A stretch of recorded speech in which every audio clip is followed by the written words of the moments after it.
Welcome on in, everyone. It's Malliem back with another weekly horror story. Today we're adding Citadel, Part 2 to the library. As of recording this, I have no idea if there's a Part 3, but if there is and you'd like me to pick it up again, leave a comment letting me know. And don't forget to sub if you don't want to miss the next one. Thanks! I turned and made my way through the halls, relying on the brief glimpse I had of the facility's map. I wandered around corners and through roomless tunnels. I could still hear that thing laughing, echoing in my head. Thankfully, this time, it was just a memory. I think. When I finally found the commissary, it was sadder than I had initially thought. It was a room with a single cafeteria-style table with attached seats, a chest freezer, and a microwave next to the sink. I sat and tried to enjoy the TV dinner my host graciously provided, but I couldn't get the image of that thing staring at me through the glass out of my head. After only a few bites of freezer-burned chicken, I dumped my dinner down a trash chute and made my way to the bunks. The windowless nature of everything was not unfamiliar to me, but being so far removed from the outside world never sat right. I entered the mostly barren room to find a man in an almost comical combination of medical scrubs and tactical gear, sitting in a threadbare recliner. I heard the iconic theme of the good, the bad, and the ugly, emanating softly from a TV in the corner. "I'm Nick," he said, raising a hand. "Brant," I said, nodding at him. I surveyed the tiny room. It was a broom closet stuffed to the brim with 2 bunk beds, a couch and recliner in desperate need of reupholstery, and a television. Not much different from other postings I've been on. Except each bed had an IV stand next to them, hung with pumps, heart monitors, and blood pressure cuffs. "You look like you've seen a ghost," he said, a wicked grin on his face. "Maybe I did. You're a personal nurse or something?" "I was a corpsman. They wanted someone with medical experience down here with you monitor jockeys." "That's reassuring," I said. "Take a seat," he said, motioning to the bunk. "Let's get some vitals." I did as he asked, and he put the heart rate monitor on my finger and wrapped the blood pressure cuff around my arm. I noticed a small side table with a laminated stack of papers titled Sleep Management. After a short period of squeezing the little inflator ball and listening through his stethoscope, he hung it around his neck and said, "You want any medications?" "No. Should I be?" "As of right now, that's a good thing. Once you're out of here, though, you should consider getting something for your blood pressure." "Are checkups like this a regular thing?" "Daily." He jotted something down on a clipboard before looking up. "You look like shit," he said with a laugh. "Gee, thanks," I said. "You should get some rest," he said. He pulled a needle and an IV catheter from his kit. He must have seen the look of incredulity on my face because he said, "Don't worry. You ever been to one of those IV salons? People pay good money to get pumped full of vitamins and saline after a night of partying." He pulled on a pair of gloves and began rubbing the crook of my arm with an alcohol pad before inserting the catheter and depositing the needle in a sharps container. "Is this really necessary?" I asked as he hooked me up to the bag. "You need to be properly hydrated for the propofol drip I'm about to give you." "I think I prefer not to be drugged, actually." "Oh, believe me, you'll want this stuff.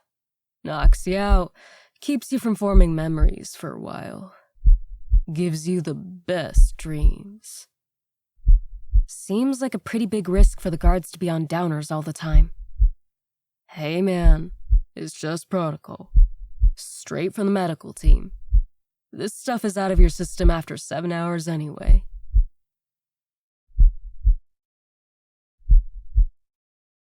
"I think I'll take my chances." "You'll come around," he said with a pained smile. "I'll leave you to it. Foot Locker's under the bed.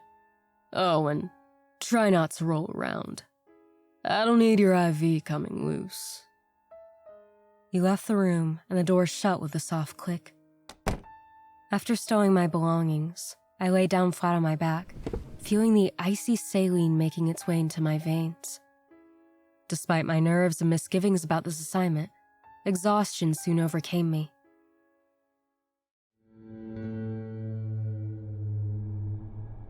My dreams are usually a muddled mess of reconstructed memories, snippets of conversations, and vignettes, all starring me in one way or another. They are always tenuous and easily forgotten. This time was different. Through the fog of sleep, I was transported back to Afghanistan. I was patrolling the perimeter of the 75th Ranger Regiment's JSOC compound at Bagram Airfield. The cool white spotlights reflected off the warm, hard-packed sand that crunched under my boots. It wasn't uncommon to encounter local kids while on patrol. They were usually just curious troublemakers. They didn't mean any harm. I could feel the sweat dripping from my brow and stinging my eyes, the cool breeze that froze my back where my soaked shirt stuck to it. I held my rifle at the high ready position. It was all so real. In the distance, I saw a small form laid out on the ground. As I drew closer with ample caution, I raised my weapon. I felt my pace quicken when I realized that it was a child with a rapidly expanding pool of blood spreading out beneath him. I reached the boy and kneeled down, examining his wounds. There were chunks missing from all over his body, deep ragged scratches carved into his arms, and a heinous injury to his throat. He gurgled with pained, shallow breaths. The fear in his eyes brought tears to mine as I realized there was little I could do for him. "Brave soldier," he rasped out. "Brave soldier. I'm here, kid. Can you tell me what happened?" I grabbed his hand as he coughed and said something I couldn't make out. "I'm sorry. I'm so sorry, kid. Just stay with me." He repeated the same phrase again and again. He said it so quietly that I couldn't tell what it was. The kid grabbed my hand with one last burst of strength and pulled my ear down to his mouth, where he repeated the phrase one last time in a guttural whisper. "Die with me." I stood up with a start as his hand went limp in mine. I backed away from the still body and heard a distant laugh echoing from the desert. It was that same tar-filled hacking I heard before. It grew louder and louder until my ears rang with its deafening roar. I shut my eyes and covered my ears. When I opened them, I was staring up at the springs that lined the underside of the top bunk I was laying beneath. I turned my head to the side and saw Rogers in the chair previously occupied by Nick. He was watching me. Sleep doesn't come easy around here,